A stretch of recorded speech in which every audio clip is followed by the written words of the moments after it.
Bueno, soy Jessica Mesa Becerra, tengo 45 años, regresé a Chile hace alrededor de 15 y viví 21 años en Francia.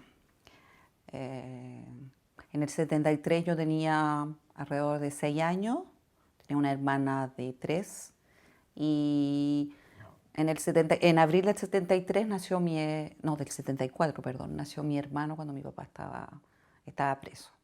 En el 76 nos fuimos a Francia y ahí entonces estuve 21 años viviendo allá. Me acuerdo que ese día uno se levantaba para ir, mi papá, bueno, para ir a trabajar, se levantaba antes que yo para ir al colegio y me levanté y mi papá estaba en la casa, eso ya era raro y estaban escuchando la radio. Y ahí me di cuenta que estaba pasando algo y bueno, era muy preguntona, así que pregunté qué pasaba, no me dieron muchas explicaciones. Y me acuerdo mucho de una cosa que pasaba en esas bandas militares y me acuerdo siempre de una cosa que decían que el niño que nacía ese día le iban a regalar como un ajuar gigante, no sé, era así. Yo decía, uy, qué suerte eso, qué bonito, porque todavía no cachaba mucho. Po. Y después sí, cuando sentí el nerviosismo de mis papás y esa sensación de al otro día, después ya ¿cómo se llama esto? El toque y queda. Yo vivía en un lugar donde todos los niños salíamos a jugar después del colegio y ahí, no sé, pues eran las 3 de la tarde y uno estaba encerrado en la casa y todo ese ambiente así como muy, muy tenso, sí me acuerdo perfectamente. En el Belloto no pasaba mucho en realidad, era así como estar encerrado en la casa esperando que pasara algo y escuchando. eh, y claro, ver a mi mamá muy preocupada, mi papá así como sin saber mucho qué hacer, finalmente se quedó todo el día con nosotros. Y esa es la sensación de ese día especial, digamos. Mi papá al otro día fue a trabajar y se lo llevaron preso. Pero estuvo así como 2, 3 días, mi mamá tuvo que buscarlo hasta... en Quilpué había no sé, una base de milico, no sé de cuál eran, pero que estaba ahí y lo llevaban ahí. Pero volvía después, bueno, y ahí todavía nosotros no cachábamos mucho lo que estaba pasando, mi mamá no nos comentaba mucho, pero se notaba que estaba muy nerviosa, estaba embarazada. eh, y ahí ya era darse cuenta de que estaba sola también, pues estaba sola con sus 2 hijas y embarazada. Pues. Y no sé cuándo fue, a los pocos días que ya lo habían detenido, había regresado a la casa. No sé si fue hartos días o poco, no me acuerdo. Si deben haber pasado un mes, no sé, no tengo muy claro eso. Eh, una noche estábamos acostados, yo tenía una pieza con mi hermana y escuché a mi mamá que dice, Hernán, mira afuera, parece que está pasando algo. Nosotros vivíamos en el primer piso, en un edificio y vivíamos en el primer piso. Y, y claro, mi papá corre bueno, lo que yo escuché después, porque yo escuchaba nomás, no veía, pero escuché que estaba el edificio rodeado de milicos. Y ahí se llevaron preso a mi papá, a un vecino de al frente y a otro tipo del segundo piso, que siempre cuenta mi mamá cuando se acuerda de esto, que ese pobre hombre era profesor y era nada de político, al contrario, estaba contra la UP y todo eso, pero se juntaba mucho con mi papá y con el otro tipo a mirar tele y todo. Se lo llevaron preso, esa gente que se la llevaron preso que no tenía mucho que ver en el tema. Po. Y ahí también estuvo preso más tiempo, digamos. Pero sabíamos dónde estaba. Mi mamá sabía dónde estaba. Después de nuevo lo soltaron y ahí una tarde, y fue sin ningún tipo de escándalo, estábamos en la casa, un domingo seguramente, porque mi papá está en la casa. Claro, y llegaron 2 tipos, le preguntaron a mi mamá dónde estaba mi papá estaba conmigo, estábamos jugando afuera, y mi mamá le dijo, ah, ese que está ahí en la mesa. Y claro, eran tipos, no sé, de la DINA o algo así, se lo llevaron preso, y ahí esa vez fue más peludo, porque mi mamá estuvo buscándolo como una semana y no lo encontraba.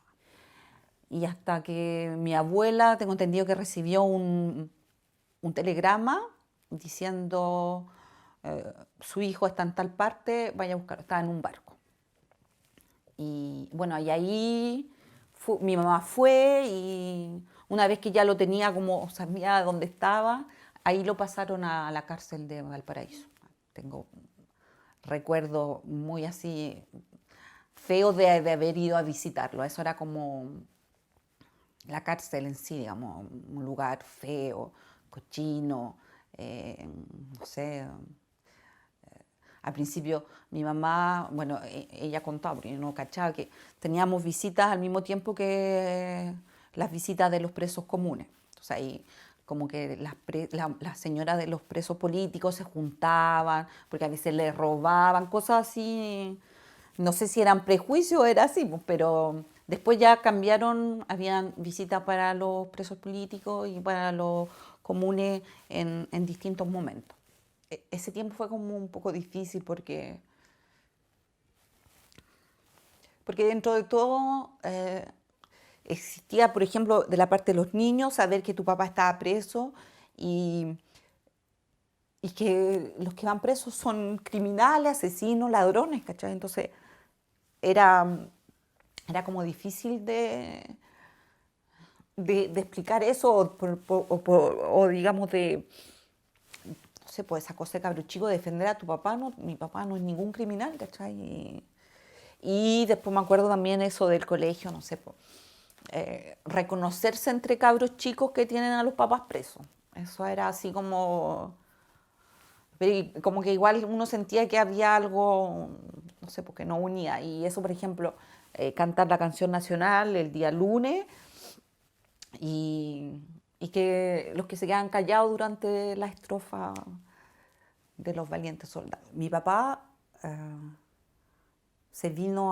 lo mandaron a Capuchino y se supone que cuando uno llegaba a Capuchino porque ya estaba a punto de irse, no fue el caso nuestro. Mi papá todavía no tenía un país de asilo, pero le facilitó todo a mi mamá porque mi abuelo, mis tíos vivían acá en Santiago.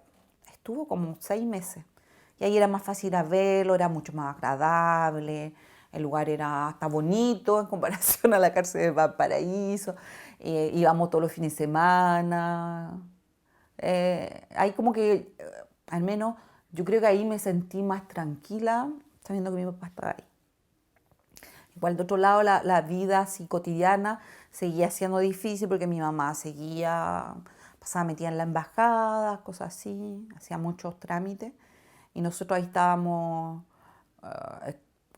con mi abuela materna, después con mi abuela paterna.